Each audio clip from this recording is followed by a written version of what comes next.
এদিকে হুমায়ুন কবির রেজিনগরে যেভাবে হুমকি দিয়েছিলেন তারপর একেবারে বিধানসভায় দাঁড়িয়ে গতকাল হুমায়ুন কবিরের নাম করে আলটিমেটাম দিয়ে দিয়েছেন মুখ্যমন্ত্রী। আর তারপর পরেই রাতেই অ্যাকশনে নামলো পুলিশ। হুমায়ুনের হুমকি কাণ্ডে অনুষ্ঠানের 3 জন উদ্যোক্তাকে গ্রেফতার করলো তারা। গ্রেফতার অনুষ্ঠানের 3 উদ্যোক্তা তথা এজেইউপি নেতা। ধৃতদের নাম গোলাম মোস্তফা, আমিনুল হক, আনিসুর রহমান। রেজিনগরের সভা থেকে বিজেপিকে বেলাগাম হুমকি দিয়েছিলেন হুমায়ুন কবির। উস্কানিমূলক মন্তব্যের জেরে হুমায়ুনের বিরুদ্ধে জোড়া এফআইআরও দায়ের হয়েছে।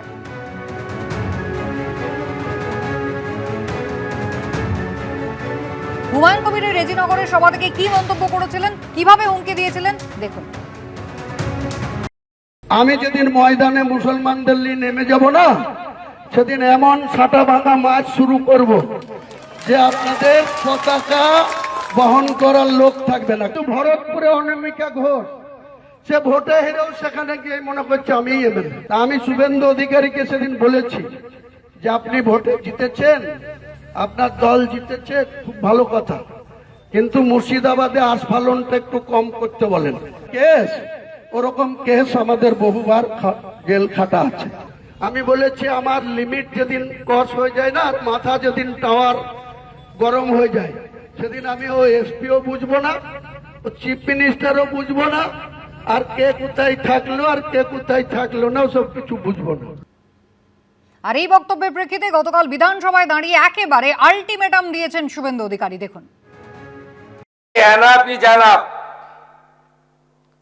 সময় এসেছে এই ধরনের লোককে সবক শেখানোর। পুষ্পা বলেছিল ঝুঁকে গানে, এই একই পরিণতি ওই নয়দার এমএলএটার হবে। আপনি ধরে রাখুন, এটা ওর শেষ বক্তব্য, ধরে রাখতে পারেন। আপনাকে আমি পরিষ্কার বলছি, মমতা ব্যানার্জি মুখ্যমন্ত্রী নন। আপনি দুর্বল মুখ্যমন্ত্রী পেয়ে যা খুশি করেছেন, যা খুশি বলেছেন। যারা ওকে ডেকেছিল ওই সভাতে তাদেরকে আগে তুলবো, তারপরে আপনার কাছে যাব। আগামী 2-3 মাসের মধ্যে উপনির্বাচন হবে। আপনি আপনার ছেলেকে জেতাতে চাইছেন। 72% মুসলিম আছে। মুসলিম ভোটকে কনসলিডেট করার জন্য আপনি এই খেলাটা খেলছেন। আপনি কান খুলে শুনে রাখুন, আপনাকে এইভাবে ধমক হুমকি, বেপরোয়া, লাগাম ছাড়া কথা বলতে দেব না, দেব না, দেব না। আর এরপরই সুর নরম করেন হুমায়ুন কবির। তিনি বলেন, নবাগত বিজেপিদের উদ্দেশ্যে তিনি বলেছিলেন তার উদ্দেশ্য শুভেন্দু অধিকারীও নন, শ্রমিক ভট্টাচার্য বা সুকান্ত মজুমদারও নন। আমি বিজেপির বিরুদ্ধে বলেছি, নবাগত বিজেপিরা আমাকে আক্রমণ করেছে। আমার বাড়ির কাছে গিয়ে সেখানে পুলিশের সিকিউরিটির সঙ্গে নিয়ে গিয়ে আমাকে আক্রমণ করেছে। তা আমি রাজনৈতিকভাবে তাদের আক্রমণ করব? তিনি বলতেই পারেন, তিনি বাংলার মুখ্যমন্ত্রী, তিনি কি বলছেন সেই বলাটার বিরোধিতা তো আমি করতে পারবো না। তিনি তেনার স্বাধীনতা আছে বলছেন।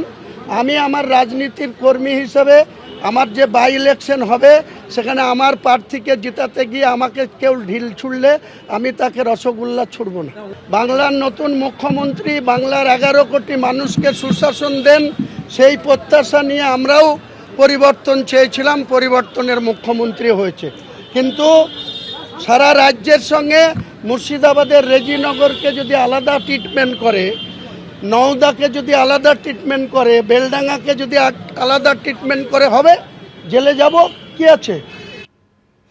একেবারে শুভেন্দু অধিকারী গতকাল এমনটাও বলেছিলেন যে যারা আয়োজন করেছিলেন এই অনুষ্ঠানের তাদের বিরুদ্ধে কিন্তু আগে ব্যবস্থা নেবে এবং তারপরে কিন্তু হুমায়ুন কবিরের বিরুদ্ধে ব্যবস্থা হবে। গতকালকের পর দেখা গেল রাত্রি থেকেই পুলিশ কিন্তু অ্যাকশনে নামলো এবং রেজিনগরে অনুষ্ঠানের আয়োজক যারা তাদের মধ্যে 3 জনকে গতকালই রাতেই কিন্তু গ্রেফতার করা হয়েছে। এজেইউপি নেতা গোলাম মোস্তফা, আমিনুল হক এবং আনিসুর রহমান তারা কিন্তু ইতিমধ্যেই পুলিশের জালে। রেজিনগরের সভা থেকে বিজেপিকে বেলাগাম হুমকি দিয়েছিলেন হুমায়ুন কবির এবং শুভেন্দু অধিকারী গতকাল বিধানসভায় দাঁড়িয়ে বলেছিলেন হুমায়ুন কবিরকে এবার সবক শেখানোর পালা, এনাফ ইজ এনাফ, এবং এতদিন পর্যন্ত যা তিনি করে গিয়েছেন আর হবে না, ভাষা সংযম তাকে করতে হবে। রাত্রেই দেখা গেল পুলিশের অভিযান, 3 জন এজেইউপি নেতা গ্রেফতার।